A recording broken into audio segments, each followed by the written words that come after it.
कभी सोचा है कि फ़ोन कंपनी अपने कैमरा को लेकर जो इतने बड़े बड़े वादे करती हैं, उनमें आखिर कितना दम होता है? मतलब अक्सर दावों और हकीकत में ना एक बहुत बड़ा फ़र्क निकल आता है। तो चलिए आज इसी की पड़ताल करते हैं।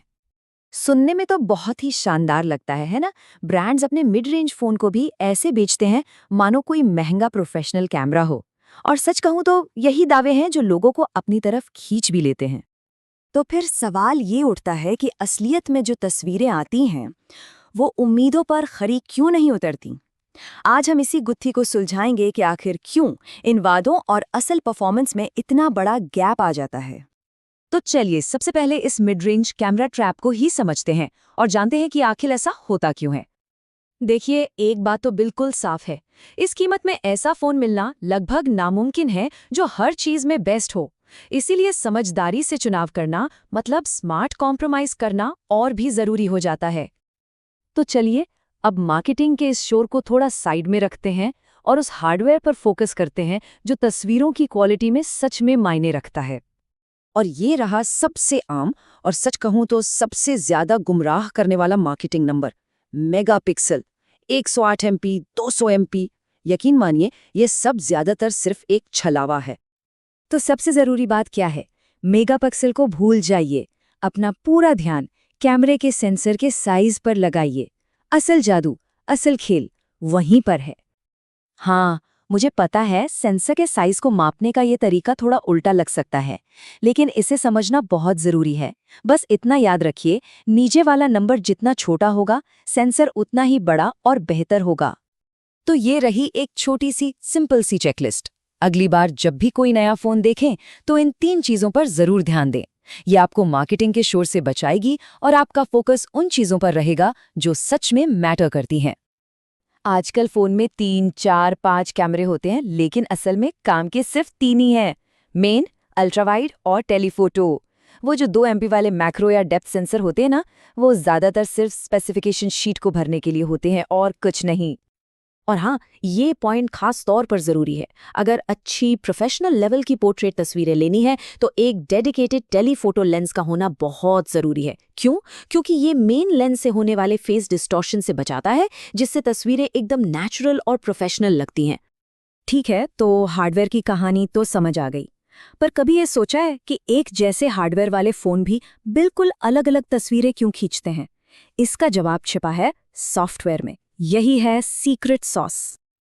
जैसे ही कोई तस्वीर क्लिक होती है ना, उस 1 सेकंड के अंदर फोन का प्रोसेसर अपना जादू चलाता है। वो रंगों को बैलेंस करता है, शैडोज को उभारता है, हाइलाइट्स को ठीक करता है और तब जाकर एक फाइनल परफेक्ट दिखने वाली तस्वीर बनती है। इसी को कहते हैं इमेज प्रोसेसिंग।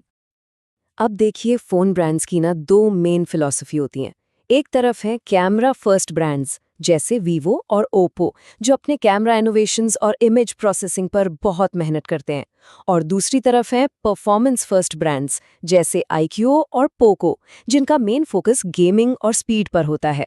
जाहिर है, इससे उनकी कैमरा क्वालिटी पर सीधा असर पड़ता है। एक और चीज जिस पर नजर रख सकते हैं वो है प्रोफेशनल कोलैबोरेशन। अगर किसी फोन ब्रांड ने जायस, लाइका या हैसलब्लैड जैसे बड़े लेजेंडरी कैमरा ब्रांड्स के साथ पार्टनरशिप की है, तो ये एक बहुत अच्छा संकेत है कि वो ब्रांड अपने कैमरे को लेकर काफी सीरियस है। चलिए फोटो से आगे बढ़ते हैं और अब बात करते हैं वीडियो और स्टेबलाइजेशन की, जो आजकल खासकर कंटेंट बनाने वालों के लिए बहुत ही जरूरी हो गए हैं। एक अच्छे वीडियो फ़ोन के लिए ये ज़रूर चेक करें कि उसमें कम से कम 4K 30 FPS रिकॉर्डिंग का ऑप्शन हो, और सिर्फ मेन कैमरे पर नहीं बल्कि अल्ट्रावाइड और टेलीफोटो लेंस पर भी। और हाँ, अगर व्लॉगिंग करनी है तो फ्रंट कैमरे में भी 4K होना एक बहुत बड़ा प्लस पॉइंट है। अब आते हैं इमेज स्टेबलाइजेशन पर। ये 2 तरह का होता है, OIS और EIS। OIS यानी ऑप्टिकल एक फिजिकल हार्डवेयर है जो सेंसर को मूव करके वीडियो को स्टेबल करता है बिना किसी क्वालिटी लॉस के। वहीं EIS यानी इलेक्ट्रॉनिक एक सॉफ्टवेयर ट्रिक है जो वीडियो को क्रॉप करके स्टेबल करती है, जिससे क्वालिटी थोड़ी कम हो सकती है। तो सीधी सी बात है, OIS हमेशा बेहतर ऑप्शन है। और ये बात बहुत ज़रूरी है, इस पर खास ध्यान दें। मेन कैमरा में OIS होना एक मस्ट हैव है, लेकिन टेलीफोटो लेंस के लिए तो ये और भी ज़्यादा ज़रूरी हो जाता है। सोचिए, जब जूम करते हैं तो हाथ का हल्का सा हिलना भी वीडियो को कितना शेकी बना देता है, और OIS बस उसी को ठीक करता है। तो चलिए अब इन सभी बातों को एक साथ जोड़ते हैं और देखते हैं कि एक स्मार्ट बायर कैसे बना जाए। तो ये रही वो फाइनल 4 स्टेप चेकलिस्ट जिसे अगली बार फोन खरीदते समय बस याद रखना है। इन 4 स्टेप्स को फॉलो करके मार्केटिंग के जाल से बचा जा सकता है और एक ऐसा फोन चुना जा सकता है जिसका कैमरा वाकई में शानदार हो। और आखिर में ये सवाल खुद से पूछना है, अब जब मार्केटिंग के सारे दांव पेच समझ आ गए हैं तो ये सोचना ज़रूरी है कि अपनी तस्वीरों के लिए कौन सा फीचर सबसे ज़्यादा मायने रखता है। क्या बेहतरीन पोर्ट्रेट्स के लिए एक टेलीफोटो लेंस चाहिए या फिर शानदार व्लॉग्स बनाने के लिए 4K वीडियो?